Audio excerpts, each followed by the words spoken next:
The champagne flute trembled in my grip, condensation slipping between my fingers like the composure I was desperately clinging to.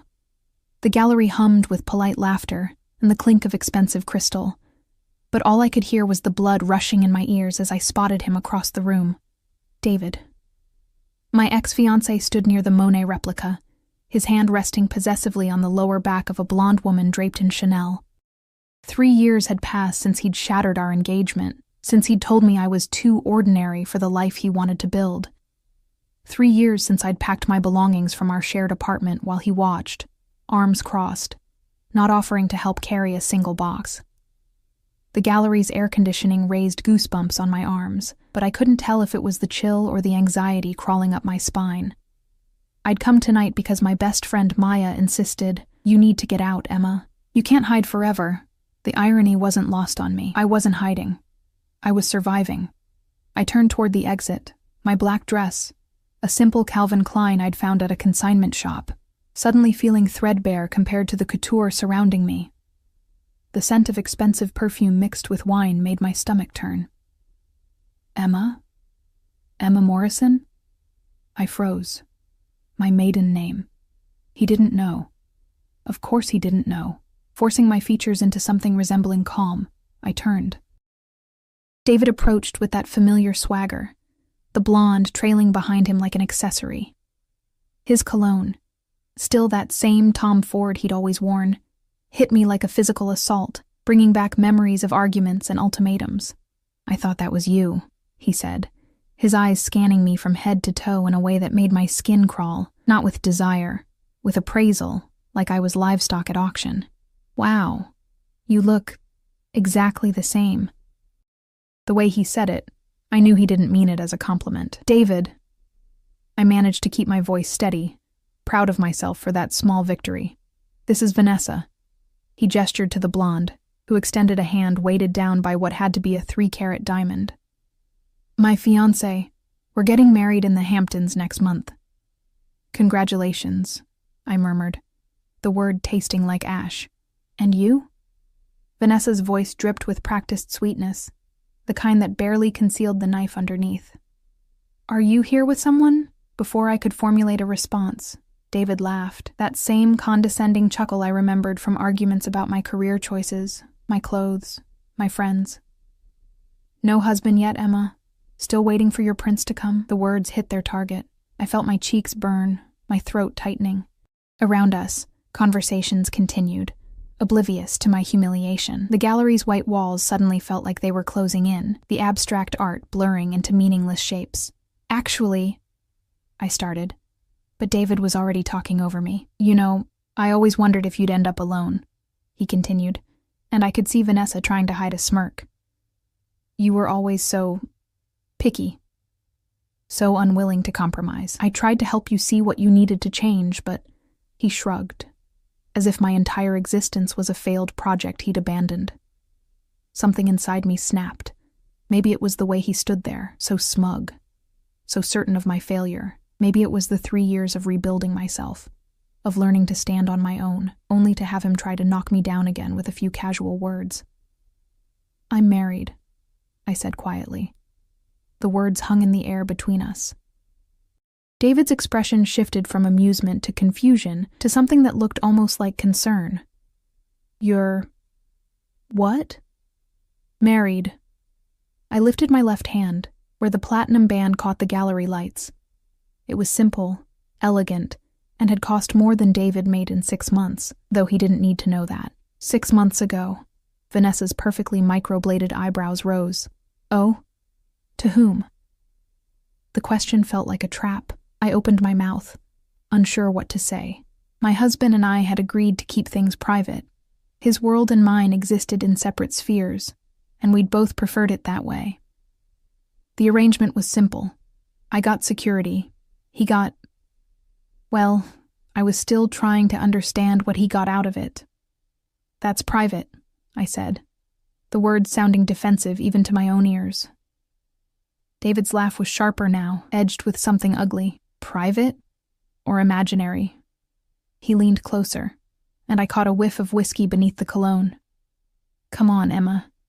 If you were really married, you'd be here with him." You always were a terrible liar. My face burned hotter. Around us, I noticed a few heads turning, drawn by the rising tension. The gallery's polished concrete floors suddenly felt unsteady beneath my heels. I don't have to prove anything to you, I managed, but my voice wavered. Still the same, Emma, David said, shaking his head with mock pity. Making up stories, living in fantasy. I dodged a bullet, didn't I, V? Vanessa giggled, the sound grating against my nerves like nails on a chalkboard. I needed to leave. Now. Before I broke down in front of them, before I gave David the satisfaction of seeing me cry, I mumbled something about needing air and turned toward the exit, my vision blurring. The gallery door felt miles away. My heels clicked against the floor, cheap shoes, probably noticeable to everyone here. Everything about me suddenly felt exposed, inadequate. The walls displayed art worth thousands, surrounded by people dripping in wealth, and I was the girl in the consignment dress with the imaginary husband. I pushed through the glass doors into the Manhattan night. The September air hit my face, cooler now, carrying the scent of rain and exhaust fumes. The street was busy, taxis honking, people streaming past, the city indifferent to my private humiliation. My phone buzzed in my clutch. I pulled it out with shaking hands. Where are you? 3 words. No greeting, no pleasantries. That was him. Direct, economical with words, always in control. My fingers hovered over the screen. Dante didn't do gallery openings. He didn't do public anything if he could avoid it. Our marriage was a business arrangement, a solution to problems we'd both faced. I'd needed security after my landlord had sold my building and I'd been evicted. He'd needed... I still wasn't entirely sure what he'd needed, but his lawyer had presented the offer with clinical precision. A marriage of convenience, the lawyer had said. Separate lives, separate spaces. You'll be protected, provided for, and after 2 years, you can walk away with enough money to start over properly. It had seemed insane. It still seemed insane, but I'd been desperate. And Dante had been persuasive, not in the way David had been persuasive, with charm and promises. No. Dante's persuasion came from the way he'd looked at me during our one meeting before the courthouse wedding, like he saw something in me that I couldn't see in myself. Emma. Another text. I could almost hear the edge in it, that particular tone that meant he expected a response. My thumbs moved across the screen. At a gallery in Chelsea. Leaving now. The reply came instantly. Stay there. 5 minutes. I didn't bother arguing. When Dante said 5 minutes, he meant 5 minutes. I'd learned that quickly enough. I leaned against the gallery's exterior wall, trying to steady my breathing. The brick was rough against my back, grounding me. Above, the city sky glowed orange with light pollution, stars invisible. A group of 20-somethings passed, laughing, and I felt impossibly old despite being only 28. My phone buzzed again. Not a text this time, a call. The screen showed D with no last name, no photo. Everything about my husband was carefully anonymous. Hello? Who upset you? His voice was low, controlled. But I'd learned to hear the undertones. There was something sharp beneath the calm, like ice over deep water. How did you... Your location pinged as stationary for 12 minutes, then you moved abruptly to exit. Your texts were delayed. Either something's wrong, or you're in danger. A pause. Which is it? This was Dante. Everything was data, patterns, potential threats. I'd found his security measures excessive at first. The tracking app he'd insisted I install. The driver who appeared whenever I went more than a few blocks from the apartment. The way he always seemed to know where I was. Maya had called it controlling. I'd called it the price of the arrangement. Now, standing in the cooling night with my ex-boyfriend's mockery still ringing in my ears, I wasn't sure what to call it. It's nothing, I said. Just ran into someone I used to know, Emma. The way he said my name wasn't a question. It was a command disguised as one. Tell me the truth. My ex-fiancé. We talked. It was fine. You're lying. The certainty in his voice made my stomach drop. How did he know? We'd lived separate lives for 6 months, seeing each other maybe twice a month for the mandatory check-ins his lawyer had insisted upon. Dante's penthouse and my modest apartment existed in different universes. He conducted his business, whatever it actually was, behind closed doors and encrypted phones, while I worked my administrative job at a nonprofit and tried to build something resembling a normal life. But he always knew. Always. He didn't know we were married, I admitted finally. He thought I was lying when I told him. He mocked me. Silence on the other end, not empty silence. I could hear something in the background, voices, then a door closing. When Dante spoke again, his voice had dropped even lower, and something in my chest tightened. What's his name? Dante, it's not. His name, Emma. A black SUV turned onto the street, moving with purpose. My heart began to pound. No, it couldn't be. He was supposed to be at a meeting downtown, something important that he'd mentioned in passing during our last awkward dinner. The vehicle pulled up directly in front of me, and the back door opened. Dante stepped out. I'd forgotten how he looked in person. The photos I'd seen during our arrangement negotiations hadn't captured the reality of him.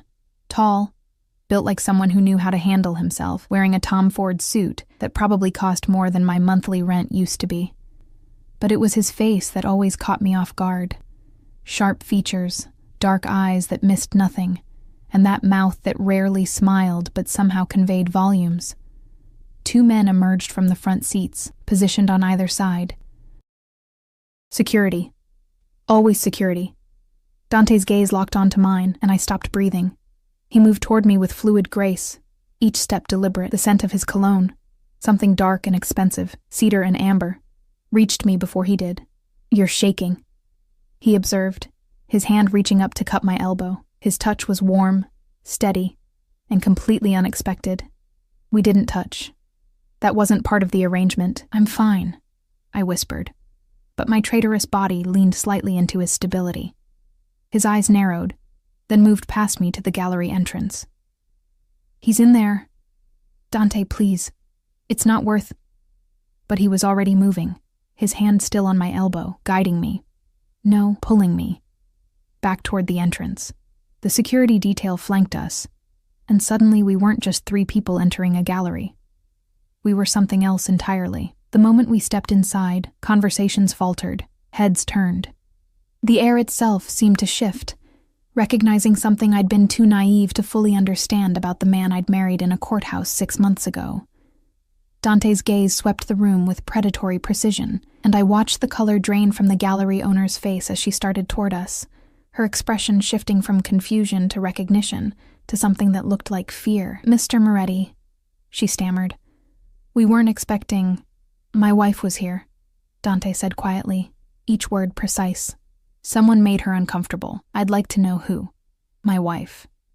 He'd never called me that before, not once in 6 months. The gallery had gone completely silent, and there, near the Monet, I saw David's face turn ashen as he finally, understood. The gallery's silence pressed against my eardrums like water pressure, suffocating and absolute.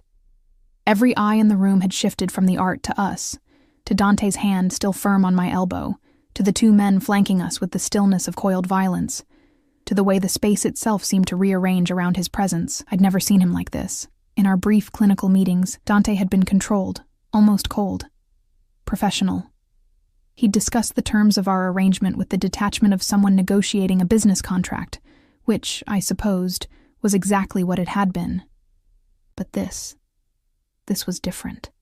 There was something burning beneath his composed exterior, something that made my pulse quicken for reasons I didn't want to examine. Emma? His voice dropped lower, meant only for me, though I suspected everyone in the room was straining to hear. Point him out. My throat constricted. This was spiraling into something I hadn't intended, something I couldn't control. David stood frozen near the contemporary section, Vanessa clutching his arm with white-knuckled fingers. Even from across the room, I could see the recognition dawning on his face. Not of Dante personally, but of what Dante represented: power, danger. Money that didn't need to announce itself because everyone already knew. The one in the navy suit, I heard myself whisper. But Dante, really, it's not... He was already moving. The crowd parted without anyone consciously deciding to move. It simply happened. Like a natural law. People stepping back, creating a path. their faces reflecting varying degrees of curiosity and alarm. The gallery owner hovered nearby, wringing her hands, clearly torn between protecting her guests and not offending whatever force Dante represented. I followed because his hand never left my elbow, and because some part of me, the part that had spent 3 years rebuilding myself after David's rejection, wanted to see this. Wanted him to understand that I hadn't been lying, that I wasn't the pathetic figure he'd painted me as. We stopped 3 feet from David and Vanessa. Up close, I could see the sweat beading on David's forehead despite the gallery's aggressive air conditioning. His cologne seemed cheaper now, cloying. Vanessa had gone pale beneath her spray tan, her engagement ring suddenly looking gaudy rather than impressive. Dante released my elbow, and I immediately felt the absence of his warmth. He stood slightly in front of me, not blocking me, but positioned in a way that was unmistakably protective. One of his security detail had moved to the gallery entrance. The other stood 6 feet back, eyes scanning the room with mechanical precision. "You spoke to my wife," Dante's voice carried despite its quietness, each word articulated with the clarity of someone accustomed to being obeyed. Not a question, a statement of fact. David's mouth opened and closed. I'd never seen him speechless before. During our relationship, he'd always had an answer, always been ready with a comment or criticism. Now he looked like a fish drowning in air. We were just catching up, David finally managed, his voice cracking slightly. Old friends. Friends. Dante repeated the word like he was tasting something rotten. His head tilted slightly, a gesture I'd seen once before when his lawyer had tried to add a clause to our agreement that Dante hadn't approved. It had been the only time I'd seen the lawyer look genuinely nervous. Is that what you call questioning the legitimacy of her marriage? Mocking her in public? The blood drained further from David's face. I didn't mean... I wasn't... You told her she was lying. Dante took 1 step closer, just 1. But something in that movement made David stumble backward, nearly knocking into a sculpture. You called her a liar in front of your fiancé, in front of strangers. You humiliated her. It was a misunderstanding, Vanessa interjected, her voice shrill. David didn't know she was actually... Dante's gaze shifted to her, and she stopped mid-sentence. I'd never understood the phrase, "if looks could kill," until that moment. His eyes were dark, impossibly dark, and completely devoid of warmth. Not angry. Anger would have been almost human. This was something else, something that made my own breath catch. You laughed, he said to Vanessa, and I realized with a jolt that he'd somehow known, somehow pieced together the entire encounter from whatever information he'd extracted from my evasive answers. You found her pain amusing. Vanessa's hand flew to her throat, fingers clutching at her pearl necklace. No, I wasn't... Dante. I found my voice, though it came out smaller than I'd intended. Can we just go? Please? He didn't look at me, but his hand found mine, fingers interlacing with a possessiveness that sent electricity up my arm. We'd never held hands, never touched beyond the clinical brushing of shoulders during our wedding ceremony, witnessed only by his lawyer and a bored court clerk. In a moment, he said, still watching David with that unnerving stillness. I want to make sure we're all clear on a few things. The gallery owner had disappeared, I noticed. Several guests had quietly filtered toward the exit, but many remained, drawn by the spectacle, by the raw display of power that had nothing to do with raised voices or physical threats. Dante's power was in his stillness, in the way everyone in the room understood instinctively that he could end them with a word, a gesture, a simple nod to the men who flanked him. Emma is my wife, Dante continued, his thumb now tracing absent circles on the back of my hand. The gesture felt automatic, like he wasn't even aware he was doing it. That's not a fantasy, not a story. It's a legal fact, and more importantly, it's a reality that you will respect. Of course, David stammered. Absolutely. I apologize. You didn't think. Dante finished for him. You didn't think that the woman you discarded might have value beyond what you could see. You didn't think she might be worth something to someone who actually knows quality when he sees it. My chest tightened. The words were possessive, almost objectifying, but they were also a defense of me. For me. No one had defended me in years. Not since my parents had passed. Not since I'd found myself truly alone in the world. I'd learned to defend myself, to stand on my own, because there had been no other choice. But this was different. "We'll be leaving now," Dante said, already turning, already guiding me toward the exit with that same firm hand. "If I hear that you've spoken about my wife again, to anyone, in any context, I'll take it as a personal insult. Do you understand what that means?" He didn't wait for an answer. We were already moving, the security detail falling into formation around us. The remaining guests parted like the Red Sea, and I caught glimpses of their faces, awed, frightened, fascinated. Someone lifted a phone, but one of Dante's men was there instantly. A quiet word making the device disappear back into a purse. The September night air hit my face again, but this time it felt different. Less like escape, and more like stepping from one world into another. The black SUV waited at the curb, engine running, rear door already open. Dante guided me inside first, his hand on the small of my back, another touch that shouldn't have meant anything but somehow did. The leather interior smelled new, expensive. Soft lighting illuminated the cabin, revealing a space that was more mobile office than vehicle. Screens, phones, a laptop secured to a custom mount. He slid in beside me, and the door closed with a heavy, final sound. Bulletproof, I realized. The glass was thicker than normal, the door heavier.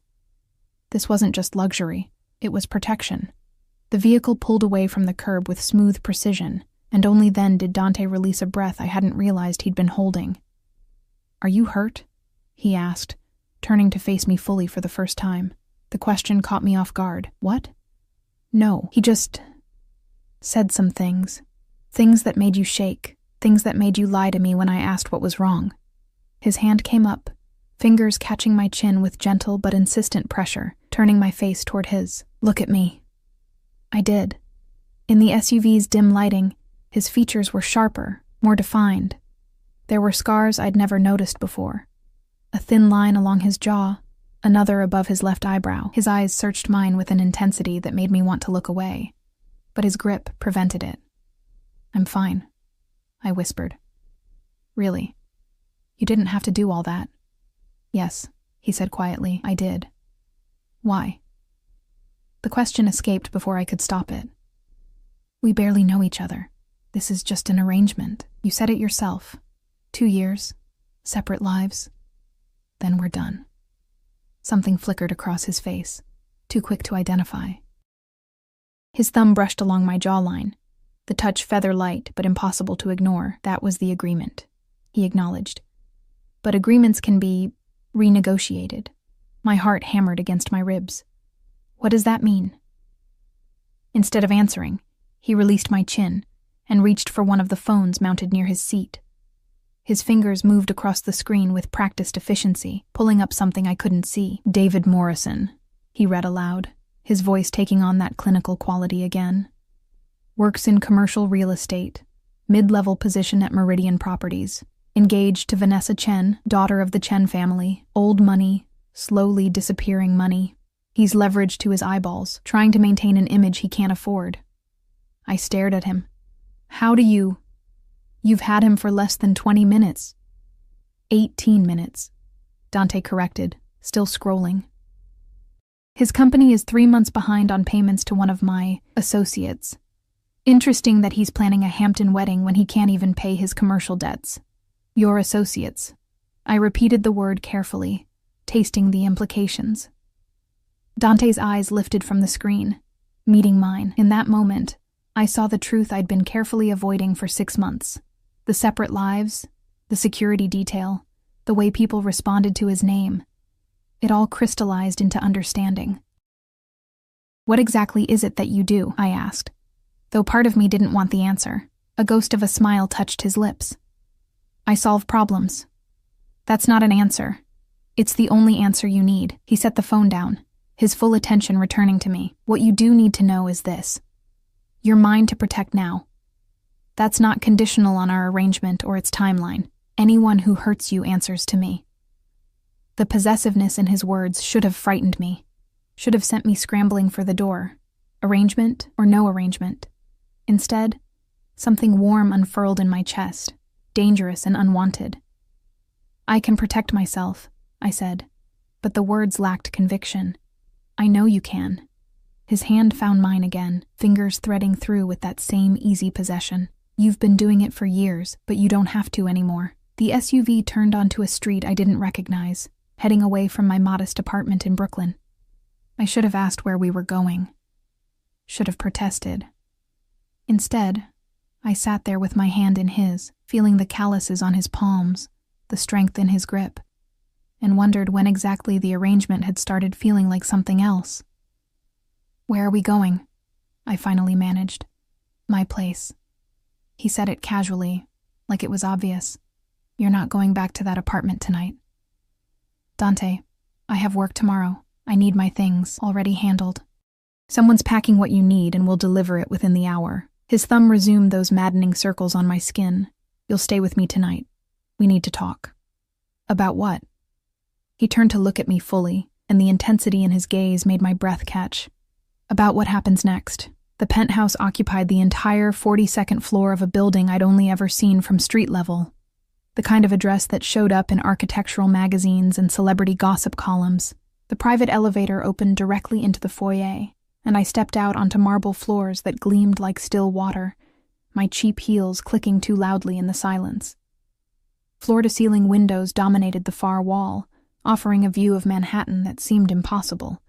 The city spread out like a glittering circuit board, alive and infinite. The furniture was minimal but clearly expensive. Sleek leather, dark wood, everything positioned with the precision of someone who valued both aesthetics and function. "I'll have Marcus bring up your things," Dante said, shrugging out of his suit jacket. Beneath it, his white shirt was crisp, tailored perfectly to his frame. He draped the jacket over the back of a chair with casual grace, then moved to a bar cart I hadn't noticed. "Whiskey?" "I don't drink whiskey." My voice sounded small in the vast space. "Wine, then. Red or white?" "Red." I clutched my clutch purse like a lifeline, suddenly hyper-aware that I'd never been here before. In 6 months of marriage, I'd never seen where my husband actually lived. Our meetings had always been neutral territory. Restaurants, his lawyer's office, once a park bench when he'd claimed he needed air.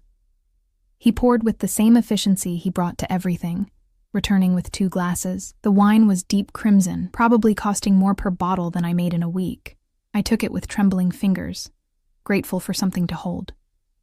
"Sit," he said, gesturing to the leather sofa, not a command, but close enough. I perched on the edge, my dress suddenly feeling even more inadequate in these surroundings. Everything here whispered wealth in a way that didn't need to shout. The art on the walls wasn't prints. They were originals. The rug beneath my feet felt hand-woven, ancient. Even the air smelled expensive, like leather and wood polish and something indefinably masculine. Dante sat beside me, closer than necessary, his thigh nearly touching mine. He'd rolled up his shirt sleeves, revealing forearms corded with muscle and marked with more scars. Thin white lines that told stories I'd never heard. "You're nervous," he observed, swirling his whiskey. "You had someone pack my things without asking me." I took a sip of wine for courage. It tasted like dark fruit and oak, smooth and complex. "You brought me here without asking. What you did at the gallery needed to be done." "No, it didn't." The words came out sharper than intended. "I could have handled David myself. I've been handling things myself for years." "I know." He set his glass down on the coffee table with deliberate care. "But you shouldn't have to. That's not how this works." I gestured between us with my wine glass, the liquid sloshing dangerously close to the rim. "We have an arrangement. Separate lives. You said it yourself. This is temporary." "Emma." The way he said my name made me stop mid-rant. His hand came up, fingers catching a strand of hair that had escaped my updo, tucking it behind my ear with unexpected gentleness. "Look at me." I did, and immediately regretted it. Up close, his eyes weren't just dark. They were layered, complex, holding depths I'd been carefully avoiding exploring. There was danger there, yes, but also something else. something that made my stomach flip. The arrangement was a lie, he said quietly. The words hung between us, heavy with implication. My heart stuttered. What? Not entirely a lie, he amended, his fingers still playing with that strand of hair, now tracing down to my jaw. The terms were real. The timeline was real. But the reason... He paused, and for the first time since I'd met him, Dante looked uncertain. Vulnerable, even. I didn't marry you because I needed a convenient wife for business purposes. The wineglass trembled in my grip. I set it down before I dropped it. Then why? His thumb brushed across my lower lip, and I stopped breathing entirely. Because 6 months ago I walked into that hospital where you volunteer on Saturdays. I was there visiting one of my men who'd been injured. And I saw you in the children's ward, reading to a little girl with leukemia. You were wearing scrubs that were too big, your hair in a ponytail, no makeup. And you were crying while you read because the story was sad, but you kept reading anyway, kept smiling for her. I remembered that day. Remembered little Sophia who'd passed away 2 weeks later. Remembered reading The Velveteen Rabbit and barely making it through the ending. I made inquiries, Dante continued, his voice dropping lower. Found out you'd been evicted, that you were struggling, that your ex-fiancé had left you with nothing, and I thought... He stopped, something like anger flashing across his features. I thought, here's someone good, someone real, someone who deserves better than what this city gives people like her. So, you decided to save me? The words came out bitter, like some kind of charity case? No. His hand cupped my face now, forcing me to maintain eye contact. I decided to keep you. There's a difference. The possessiveness in those words should have terrified me. Instead, heat flooded through my body, pooling low in my stomach. Dante, I've been patient, he continued, and there was something almost desperate beneath his controlled exterior now. 6 months of separate lives, of pretending this was just business. 6 months of knowing you were sleeping in that apartment with locks that wouldn't keep out a determined teenager, in a neighborhood where I had to assign security just to make sure you made it home safely. You assigned security? I pulled back slightly, processing this new information. I thought those were just, I don't know, regular people. A ghost of a smile touched his lips. The man who works at the bodega on your corner? Mine. The woman who started jogging your route 3 months ago? Mine. The night doorman at the building across from yours? Also mine. I should have been angry, should have felt violated, surveilled. Instead, I felt something else entirely, the weight of being seen, truly seen, perhaps for the first time in years. Why tell me this now? I whispered. Because of what happened tonight, because I saw how he made you feel. Small, worthless. Like you were lying about something that's more real than any part of my life has been in years. His forehead pressed against mine, his breath warm against my lips. Because I'm done pretending this is temporary. I'm done with separate lives. What are you saying? I'm saying the arrangement changes. You move in here, with me. No more separate apartments. No more casual dinners once a week where we pretend to be strangers who happen to be legally bound. His hand slid down to my neck, thumb pressing against my racing pulse. I'm saying I want a real marriage, Emma. With you. The words should have sent me running. This was insane. We barely knew each other. Our marriage had been a transaction, a solution to problems that had seemed insurmountable 6 months ago. But as I sat there with his hand on my throat, feeling the evidence of my desire betrayed by my own heartbeat, I couldn't remember why any of that mattered. You don't know me, I managed weakly. I know you volunteer at that hospital every Saturday. I know you eat Thai food when you're sad and Italian when you're celebrating. I know you're afraid of heights, but you took an apartment on the 6th floor anyway because the rent was affordable. I know you listen to jazz when you paint. Yes, I know about the paintings, the ones you hide in your closet because David told you they were amateurish. His voice had dropped to barely above a whisper, intimate and intense. I know you're stronger than you think you are and braver, and that you deserve someone who sees that. Tears pricked at my eyes. No one had ever. David certainly never. I'm not good, Dante continued, and now there was something raw in his voice, something that sounded like confession. I'm not the kind of man you probably imagined yourself with. I've done things, Emma. Things that would make you run if you knew the details. But I swear to you, I swear on everything I have, I will never hurt you. I will never make you feel less than you are. And I will burn down the world before I let anyone else hurt you again. I struggled for words. That's insane. You barely know me, and what you're describing sounds like obsession? He pulled back just enough to meet my eyes, and what I saw there stole my breath. Yes, that's exactly what it is. The honesty of it hit me like a physical blow. No games, no pretense. Just raw truth laid bare between us. I should be scared, I whispered. Are you? I searched my feelings, expecting to find fear, finding instead something that felt dangerously close to relief.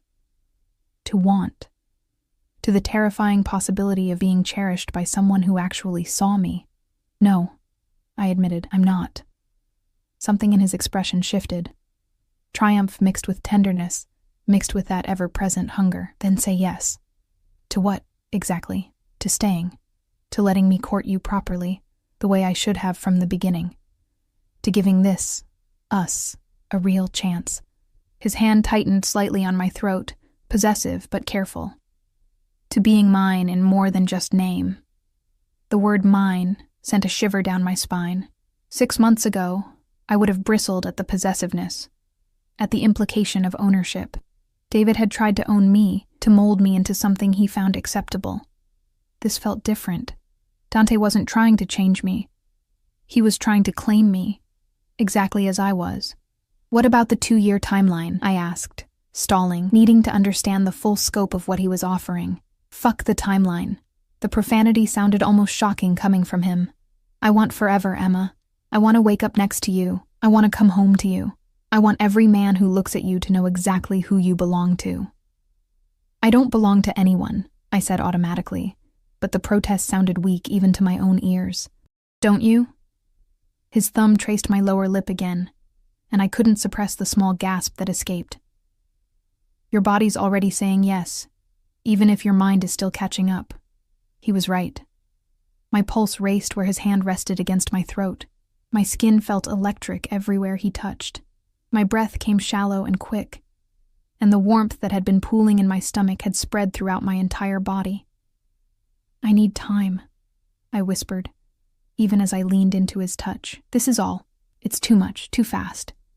You have tonight, he said, and though the words were uncompromising, his touch remained gentle. Sleep here. Let me show you what this could be, and tomorrow you can decide. And if I say no? Pain flashed across his features, quickly masked. Then I honor our original agreement.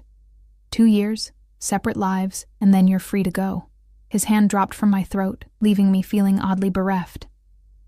But I don't think you will say no. The confidence in his voice sparked something in me. Irritation, maybe, or the need to prove him wrong. You're very sure of yourself. I'm sure of what I saw tonight, the way you looked at me when I defended you. The way you're looking at me right now. He leaned back slightly, giving me space but keeping his eyes locked on mine. You're not in love with me, not yet. But you want to be. You want to let go, to trust someone again, and I'm offering you that chance. He was right, and I hated how right he was, hated and craved it in equal measure. A knock at the door interrupted the charged silence. Dante rose fluidly, pressing a button on a panel near the entrance. A voice crackled through. Marcus with Ms. Emma's things, sir. Bring them to the guest room, Dante instructed, then turned back to me. You'll sleep there tonight. Separate spaces like you need, but Emma? He moved back toward me, leaning down until his lips nearly brushed my ear. My room is right next door. All you have to do is knock. Then he was gone, moving toward the entrance to deal with Marcus and my hastily packed belongings, leaving me trembling on his expensive sofa with a half-empty wine glass and a decision that felt far bigger than it should. Through the windows, Manhattan glittered with 1,000 possibilities, each light a life, a choice, a path not taken. And I sat there, caught between the woman I'd been, practical, cautious, alone, and the woman I might become, the woman who belonged to Dante Moretti. I didn't sleep. The guest room was obscenely beautiful, all soft grays and cream, with a bed large enough for 4 people and sheets that felt like liquid silk against my skin. Someone had unpacked my clothes into the walk-in closet, my toiletries arranged with precision in the ensuite bathroom. Even my battered copy of Jane Eyre sat on the nightstand, a bookmark still holding my place. The attention to detail should have comforted me. Instead, it emphasized how thoroughly Dante had infiltrated my life without me fully realizing it. He knew which book I was reading, knew which pajamas I preferred, probably knew 1,000 other small things I'd never consciously shared. I'd changed into my worn NYU t-shirt and sleep shorts, washed my face, gone through all the familiar rituals of bedtime. Then I'd lain in that enormous bed, staring at the ceiling, hyper-aware that Dante was just beyond the wall to my right. All you have to do is knock. His words echoed in my mind, tangling with everything else he'd said, the admission that our marriage had never been the simple arrangement I'd believed. The possessiveness in his touch, the raw honesty when he'd called it obsession. I should have been planning my escape. Should have been terrified of a man who'd orchestrated our entire relationship, who'd watched me for weeks before approaching, who commanded enough power to make David, arrogant, self-assured David, look ready to wet himself. Instead, I kept remembering the way Dante's hand had felt on my throat, the hunger in his eyes when he'd said he wanted forever, the certainty in his voice when he'd promised to protect me. Around 3 a.m, I gave up on sleep and padded to the windows. The city stretched below, still alive despite the hour. Headlights traced paths through the grid of streets. Windows glowed in other buildings, other lives unfolding in parallel. I pressed my forehead against the cool glass, trying to organize the chaos in my head. 6 months ago, I'd been desperate. Homeless, essentially, with savings that wouldn't last 2 months. The nonprofit where I worked paid barely enough to survive on, and finding a new apartment in New York with my income had seemed impossible. Then Dante's lawyer had appeared with an offer that sounded like fiction. Marry Dante Moretti. Live separately but comfortably for 2 years. Walk away with enough money to start over properly. No intimacy required, no public appearances, just a legal arrangement that solved both their problems. I'd never asked what problem it solved for Dante. Now I knew it had never been about solving a problem. It had been about keeping me close while maintaining the illusion of distance. Can't sleep? I spun around, heart hammering. Dante stood in the doorway, backlit by the hallway's soft lighting. He'd changed too. Black pajama pants slung low on his hips, no shirt. I'd never seen him without the armor of his suits. And the reality of him struck me like a physical blow. He wasn't just fit. He was built like violence wrapped in control. Broad shoulders, defined chest and abdomen, arms that spoke of regular, serious training. But it was the scars that caught my attention. They weren't decorative or accidental. They were survival. A puckered circle on his left shoulder that could only be a bullet wound. Long, thin lines across his ribs that looked like knife work. A burn mark on his right side, raised and angry, even though it had clearly healed years ago. I knocked, he said quietly, moving into the room. You didn't answer. I didn't hear. I stopped, realizing what he'd said. You knocked on my door? I told you my room was next door. He moved to stand beside me at the window, his shoulder nearly brushing mine. I heard you moving around. Wanted to make sure you were all right. The consideration in those words felt incongruous with everything else about him. The scars, the power, the casual way he'd dismantled David's bravado with barely a word. But maybe that was the point. Maybe Dante was full of contradictions I'd been too blind to see. I can't stop thinking, I admitted, my voice barely above a whisper. About everything. Tonight. What you said. What you want from me. I turned to face him, needing to see his expression. You talked about obsession like it's normal, like it's something I should want. His jaw tightened. Would you prefer I lied? Told you this is something rational and reasonable? I'd prefer to understand it. My hands clenched at my sides. You saw me reading to a sick child and decided to, what?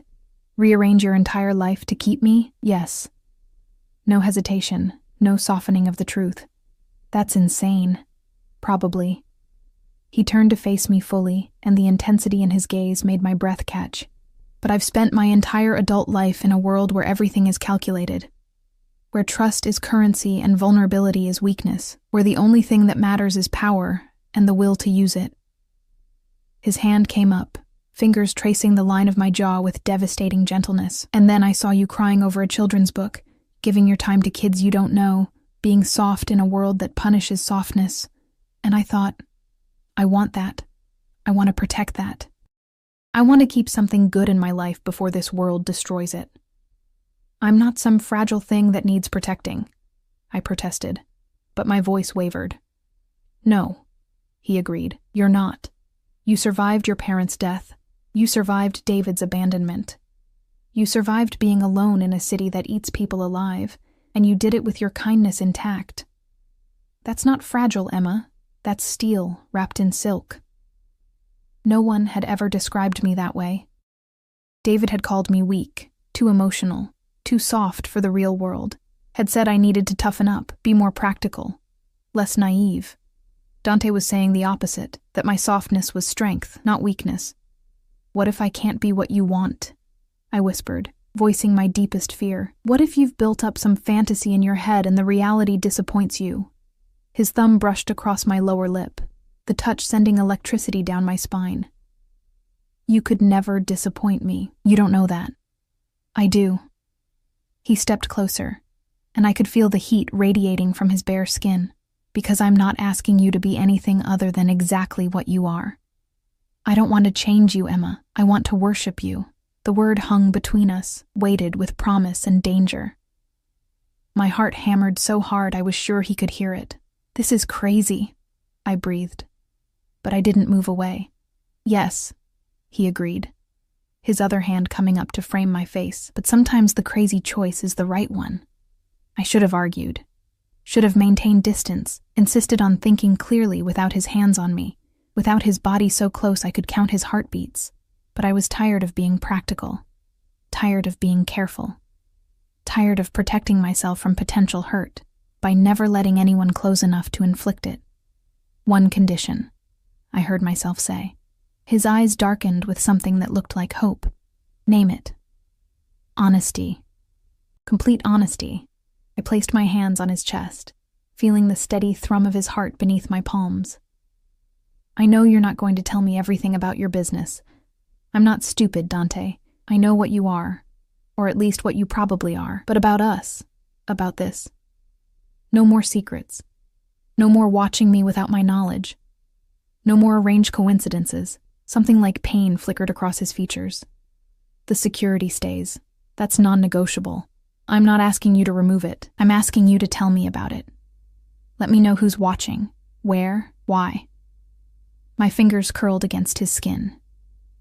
And if something dangerous is happening, something that might affect me, I want to know. Don't try to shield me from reality. He was quiet for a long moment, his hands still framing my face, his eyes searching mine.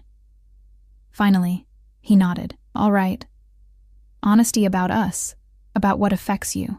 His thumb traced my cheekbone. But Emma, understand?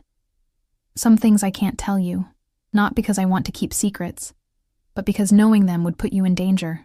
The less you know about certain aspects of my work, the safer you are. Then tell me what you can, I countered. Just don't lie to me. If you can't answer something, say that, but don't make up comfortable fictions. I can live with that. His forehead pressed against mine, and I felt the tension leave his body. Anything else? I want to keep volunteering at the hospital. The thought of giving up my Saturdays with the children felt like losing a part of myself. And my job at the nonprofit. I know you could probably support me without me working, but I need purpose, he finished. Identity beyond being my wife. I understand. His hands slid down to my shoulders, thumbs tracing my collarbones through the thin fabric of my t-shirt. Keep both. Though I'd like to assign additional security for the hospital visits. That seems excessive. Humor me. His lips brushed against my forehead. Feather light. You're agreeing to be with me, Emma. Really with me. That means accepting that I'm going to be protective. Probably overprotective. It's not about controlling you. It's about making sure you're safe enough to live your life however you want. Put that way, it seemed less like a cage and more like freedom. The freedom to move through the world without constantly looking over my shoulder, without triple-checking locks, without lying awake wondering if I could afford both rent and groceries. "Okay," I whispered. His entire body went still. "Okay?" "Yes." I met his eyes, letting him see my decision. "I'll stay. We can try this. Try being a real marriage." The expression that crossed his face was almost overwhelming, relief and triumph, and something that looked dangerously close to reverence. His hands tightened on my shoulders, then slid down my arms to catch my hands, threading our fingers together. "You won't regret this," he promised, his voice rough with emotion. "I swear to you." "Don't make promises you can't keep," I interrupted softly. "Just be honest with me. That's all I need." He stared at me for a long moment, and I watched something shift in his expression, the last wall coming down, the final pretense falling away. What remained was raw and real and slightly terrifying in its intensity. "I've wanted to do this since the moment I saw you," he murmured, and then his lips were on mine. The kiss was nothing like I'd expected. Not demanding or aggressive, but achingly gentle. Like I was something precious he was afraid to break. His hands cupped my face with devastating care, his thumbs stroking my cheekbones as his mouth moved against mine with slow, thorough precision. I'd kissed David hundreds of times, but it had never felt like this. Never felt like my entire body was catching fire, like every nerve ending was suddenly alive and singing. Never made me want to climb inside someone else's skin just to get closer. A small sound escaped my throat, need and surprise and surrender all mixed together. Dante's control seemed to fracture at the sound. His hands slid into my hair, angling my head to deepen the kiss, and I opened for him without hesitation. He tasted like whiskey and want, his tongue sliding against mine with wicked skill. One arm banded around my waist, pulling me flush against him, and I felt the evidence of his desire pressed against my stomach. The realization sent heat flooding through me, pooling low and insistent. My hands explored the expanse of his chest, tracing the definitions of muscle, the raised tissue of scars. Each imperfection was a story, a moment of survival, a testament to the dangerous world he inhabited. And somehow, impossibly, I wanted to know all those stories, wanted to trace every mark with my fingers and lips until I'd mapped his entire history. Emma. My name came out ragged against my lips. His forehead pressed against mine, both of us breathing hard. "If you want me to stop, tell me now, because in another minute, I won't be able to." I should have said yes, should have insisted on taking things slow. We'd just agreed to try being a real couple hours ago. This was too fast, too intense. But I'd spent 3 years being practical, being careful, protecting myself from hurt by never risking anything. And where had it gotten me? Alone in a cheap apartment, working a job that barely paid rent, jumping at shadows and second-guessing every decision. Dante was offering something different. Something that scared me precisely because it felt so overwhelmingly right. "Don't stop," I whispered against his mouth. "Please don't stop." The sound he made was pure male satisfaction. Then he was lifting me, my legs automatically wrapping around his waist as he carried me toward the bed. The world tilted as he laid me down on the silk sheets, his body covering mine with delicious weight. "You're sure?" he asked one more time, his hand sliding under my t-shirt, fingers splaying across my ribs. "Because once I have you, Emma, I'm never letting go." The possessiveness in those words should have been a warning. Instead, it felt like a promise, one I desperately wanted him to keep. "I'm sure," I breathed, and pulled him down into another kiss. Morning light filtered through the floor-to-ceiling windows, painting the bedroom in shades of gold and amber. I woke slowly, awareness returning in fragments. The unfamiliar weight of an arm across my waist, the warmth of another body pressed against my back, the delicious ache in muscles I'd forgotten I had. Dante. Memory flooded back in a rush that made my cheeks burn. Last night had been... There were no adequate words. Overwhelming. Intense. Perfect in ways I hadn't known existed. He'd been everywhere at once. Demanding and tender. possessive and worshipful, taking me apart with methodical precision only to piece me back together as something new, something his. "You're thinking too loud," his voice rumbled against my shoulder blade, rough with sleep. His arm tightened around my waist, pulling me more firmly against him. I can practically hear the wheels turning. I smiled despite myself. Maybe I'm just thinking about breakfast. Liar. His lips brushed the nape of my neck, sending shivers down my spine. "You're panicking, wondering if last night was a mistake, trying to figure out how to gracefully extract yourself." The accuracy stung. "I'm not.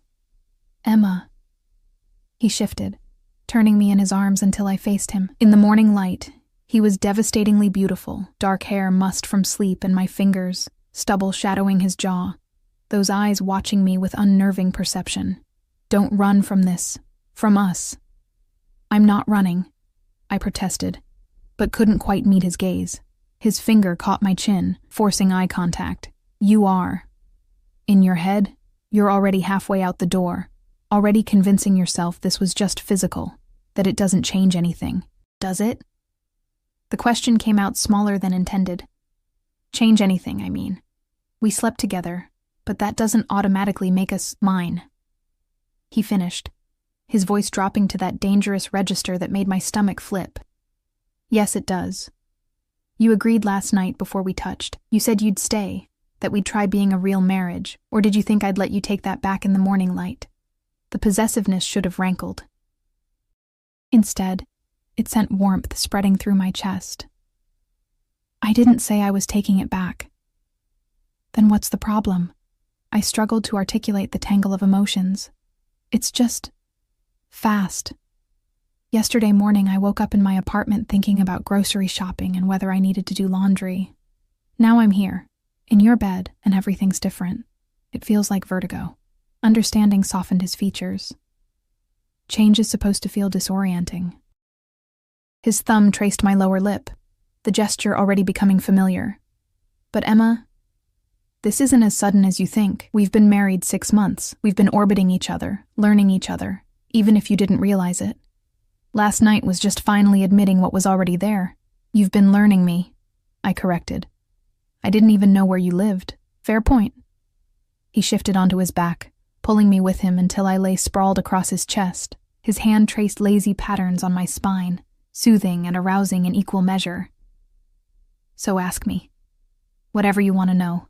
Complete honesty, remember?" I propped my chin on his chest, studying his face. The scars looked more prominent in daylight. The one through his eyebrow, another along his jaw, a small mark near his temple. "How did you get this one?" I traced the line on his jaw. "Knife fight.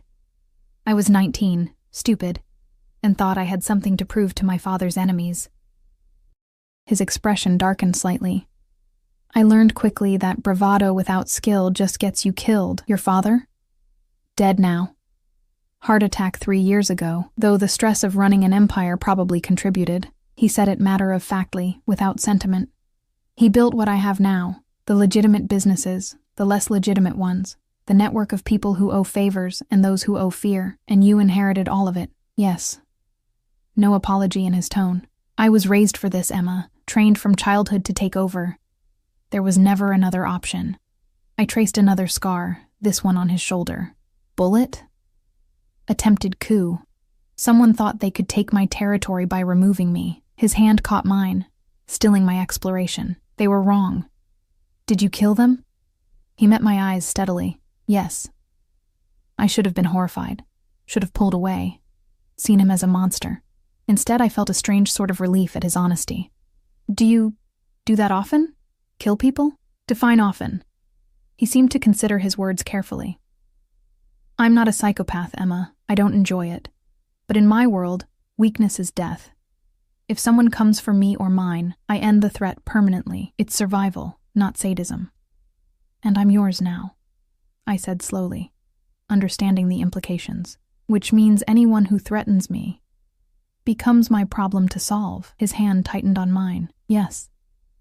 The weight of that settled over me. "That's a lot of responsibility." "It's a privilege." He said it with such conviction that I almost believed him. "Protecting you isn't a burden, Emma. It's the first thing that's felt right in years. I laid my head back down on his chest, listening to his heartbeat. Strong. Steady. Real. What happens now? Do I move all my things here? Do we tell people we're actually together? Yes to the first question. As for the second, he paused. That's your choice. We can keep this private if you prefer, but I won't hide that you're my wife. Not anymore. People will talk. They'll wonder why we kept it secret. Let them wonder. His fingers combed through my tangled hair. Or we tell them the truth. That we married quickly and decided to take time getting to know each other properly before going public. It's not even really a lie. A knock at the door interrupted us. Dante's entire body tensed, going from relaxed to alert in an instant. Yes. Marcus, sir. You asked to be informed when... The voice paused delicately. When certain information became available. Dante's jaw tightened. Give me 10 minutes. Footsteps retreated. I lifted my head, studying his suddenly closed expression. What information? He seemed to debate how much to tell me, and I saw the moment he remembered his promise of honesty. Your ex-fiancé. I had someone look into his finances more thoroughly last night. Unease prickled down my spine. Why? Because anyone who hurt you deserves my attention. He sat up, taking me with him, his hands settling on my waist. Emma, David Morrison isn't just in debt. He's in serious trouble. He's been embezzling from his company, using client funds to maintain his lifestyle. The Hampton wedding, the expensive fiancé. It's all built on fraud. I stared at him, trying to process this. You found all this in one night? I have resources. He said it simply, like having the ability to uncover financial crimes overnight was normal. The question is, what do you want me to do about it? Do about it? I repeated, confused. He humiliated you, made you doubt yourself, and he's a criminal who's stealing from people who trusted him. Dante's eyes had gone cold, calculating. I could make it all disappear, the evidence, the investigation that's surely coming, or I could make sure it surfaces immediately, that he faces consequences. The power in those words was staggering. He was offering me revenge, wrapped in justice, delivered with clinical efficiency. Why would you make it disappear? If you asked me to. His hand came up to cup my face. If for some reason you still cared about him, wanted to protect him, I wouldn't like it. But I'd do it for you. The realization of how much control I suddenly had was dizzying. Dante, this powerful, dangerous man, was giving me the choice. Not because he had to, but because my wishes mattered to him more than his own instincts. I don't want you to protect him, I said quietly. But I don't want revenge either. I just want... I paused, searching for the right words. I want him to face natural consequences. Whatever was going to happen anyway, let it happen. Don't interfere to help or hurt him. Just let justice run its course. Something like approval warmed Dante's expression. You're better than me. I'm just tired of letting David Morrison take up space in my life. I leaned into his touch. He doesn't deserve your attention or mine. Let him deal with the mess he made himself. Dante studied me for a long moment, then nodded. All right. I'll tell Marcus to shelve the information. If the authorities find it on their own, fine. But we won't be the ones to point them in that direction. Relief washed through me. Thank you. Don't thank me for giving you what you want. He kissed me, quick and possessive. That's just what husbands do for their wives. The casual way he said it, husbands, wives, as if we were normal, made me smile despite myself. Is that what we are now? Normal married people? Nothing about us will ever be normal, he said with certainty. But yes, married. Really married. For however long you'll have me, you said forever last night. I meant it. He stood, pulling me up with him. Now, I need to deal with Marcus. Take your time getting ready. Business. I'll have breakfast brought up and then... He paused, looking almost uncertain for the first time. Then I'd like to show you something. Curiosity sparked. What? A surprise. Wear something comfortable. 2 hours later, I found myself in another SUV, this one heading out of Manhattan toward Brooklyn. I dressed in jeans and a soft sweater, my hair pulled back in a simple ponytail. Dante sat beside me, one hand loosely holding mine, the other scrolling through messages on his phone. "Are you going to tell me where we're going?" I asked as we crossed the bridge. "Patience." But I caught the slight smile playing at his lips. We pulled up outside a building I recognized immediately. My old apartment building, the one I'd been evicted from 6 months ago. Confusion furrowed my brow. "Why are we here?" Dante didn't answer, just guided me out of the vehicle and toward the entrance. The security detail remained outside as we entered, taking the stairs to the 3rd floor, my old floor. He stopped in front of apartment 3C. My old apartment. "Dante, what?" He produced a key, unlocking the door and pushing it open. "Go ahead." I stepped inside and froze. The apartment had been transformed. Where before it had been barely furnished with second-hand pieces and peeling paint, now it gleamed. Fresh paint, new hardwood floors, updated fixtures. But more than that, my things were here. My paintings hung on the walls, properly framed and lit. My books filled new built-in shelves. Even my ridiculous collection of mismatched mugs sat in the kitchen cabinet, visible through the open doorway. "I don't understand," I whispered. Dante moved to stand beside me. "I bought the building 6 months ago, after we married. The eviction notice you received was not entirely legitimate." I turned to stare at him. "What?" "I needed a way to approach you with the marriage offer. Needed you desperate enough to consider it." He met my eyes steadily, not flinching from the confession. "So I created the situation, bought the building, had the owner send eviction notices to everyone, then offered you a solution." Anger sparked, hot and bright. "You manipulated me from the very beginning." "Yes." No excuses, no justifications. "I did, and I'd apologize, except it brought you into my life, and I can't regret that." "That's..." I struggled for words. "That's incredibly controlling, borderline psychotic, probably." He stepped closer, but didn't reach for me. "But Emma, I've spent the last 6 months having this apartment renovated, furnished with your things, your style. I was going to give it to you regardless, whether you stayed with me or not. After the 2 years, this was going to be yours, paid for, no strings attached." I looked around again, seeing the care in every detail. The reading nook by the window, positioned to catch afternoon light. The easel set up in the corner, with fresh canvases and professional-grade paints. The kitchen updated, but keeping the vintage tile I'd always loved. "Why?" I asked, voice breaking slightly. "Because even if you chose to leave me, I wanted you to have somewhere safe. Somewhere that was yours." His hand finally reached out, catching mine. "I manipulated the situation to bring you to me. I won't deny that or excuse it. But everything since, the protection, the care, the wanting you, that's real. And this apartment is my way of proving it. You have a choice, Emma. You always have a choice. Stay with me in the penthouse or take this place. Either way, you're secure." Tears pricked at my eyes. The manipulation should have been unforgivable. Was probably unforgivable by any normal standard. But this apartment, renovated with such attention to detail, given freely regardless of my decision, spoke to something deeper than manipulation. It spoke to genuine care. "You're insane," I said, but the words lacked heat. "Completely," he agreed. "Is that a deal breaker?"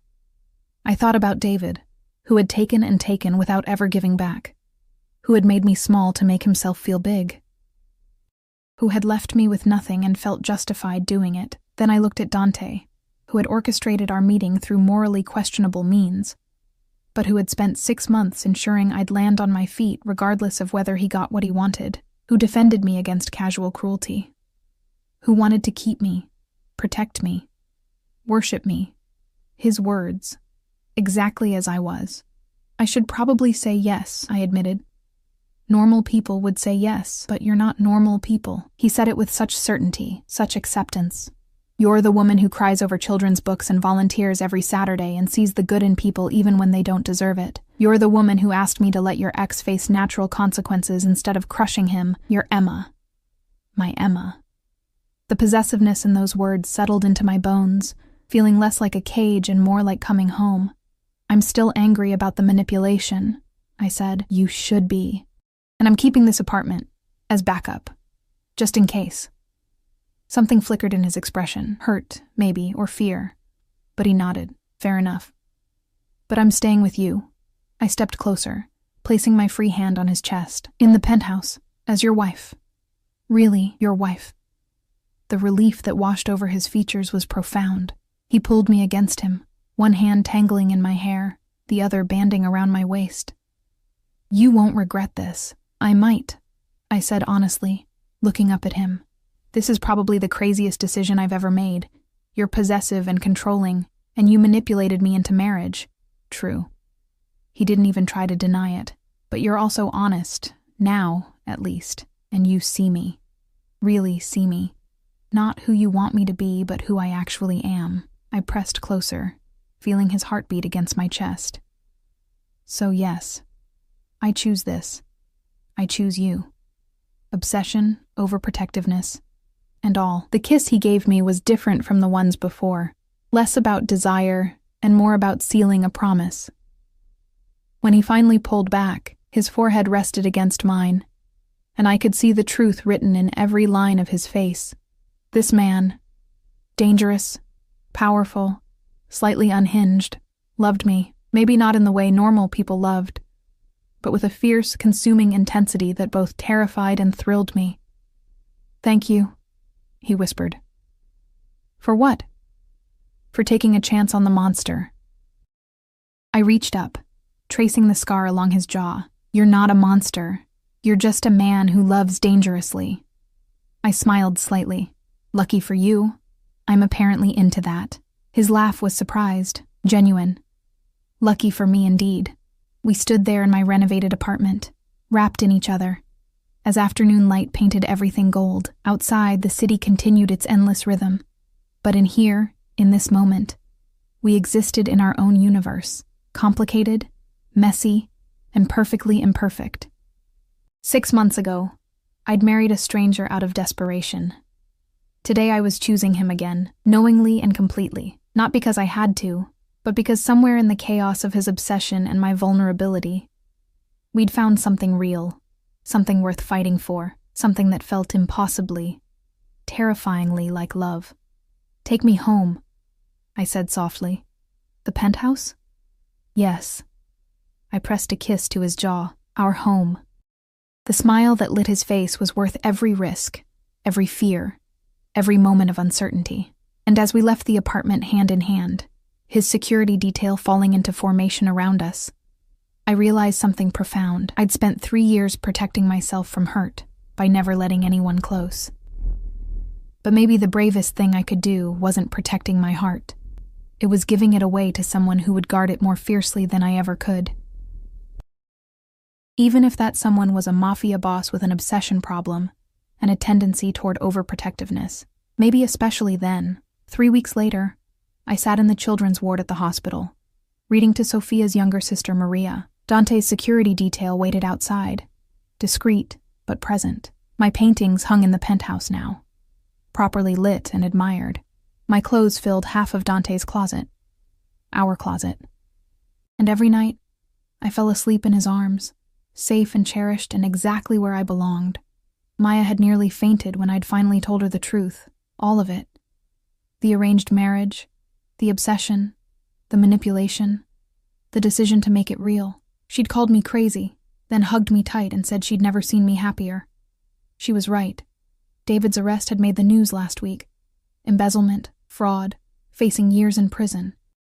Vanessa had left him immediately, and I'd felt nothing but mild pity when I'd seen his mugshot. He'd become irrelevant, a closed chapter in a story that had finally found its proper ending, or perhaps its proper beginning. Mrs. Moretti? Maria looked up from the book. You're smiling. Is the story happy? I glanced down at the page, the part where the velveteen rabbit becomes real through love. Yes, I said softly. Very happy. Because wasn't that what had happened to me? I'd been worn and ordinary, invisible to most of the world, and then someone had seen me, truly seen me, and loved me into being real. It wasn't a fairy tale. It was messy and complicated and occasionally frightening, but it was mine. We were real, Dante and I, imperfectly, dangerously, beautifully real. And I wouldn't trade it for anything.